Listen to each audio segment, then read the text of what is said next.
Hi guys, welcome to Mr. D vs Mona Vlogs. இன்றைக்கி நம்ம சேனலில் ஃபர்ஸ்ட் டைம் ஒரு 2 மினிட்ஸ்க்கு மேலே வீடியோ போட போகிறோம். அது என்ன அப்படின்னு பார்த்தீங்கன்னா சிக்கன் தவா கறி, ரோட் ஸ்டைல் சிக்கன் தவா கறி தான் செய்ய போகிறோம். வாங்க கண்டென்ட்குள்ளே போயிடலாம்.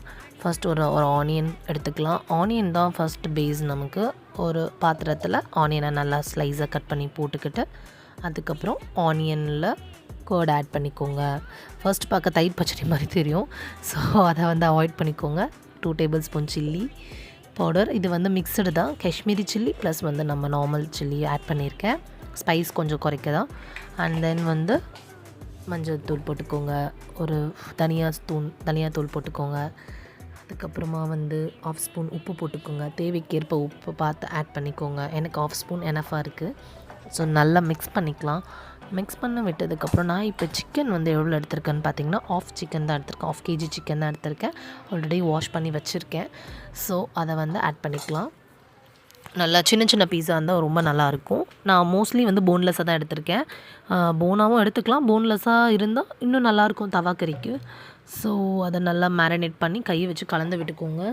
நல்லா கோட் ஆகிற மாதிரி கலந்து விட்டுக்கோங்க, ஃபுல் மசாலாவும். ஏன்னா அடியில் கொஞ்சம் மிளகாத்தூள் அது மாதிரிலாம் நின்றுடும்.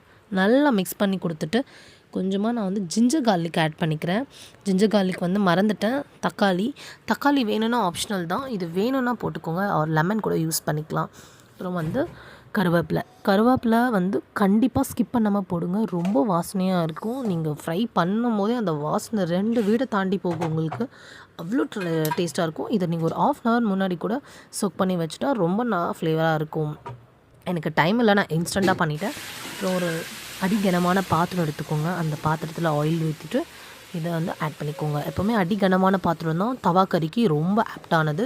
ஏன்னா நான்ஸ்டிக்லாம் அந்தளவுக்கு நல்லா இருக்காது. ஒரு 5 மினிட்ஸ்க்கு அப்புறம் பார்த்திங்கன்னா இப்படி தான் இருக்கும்.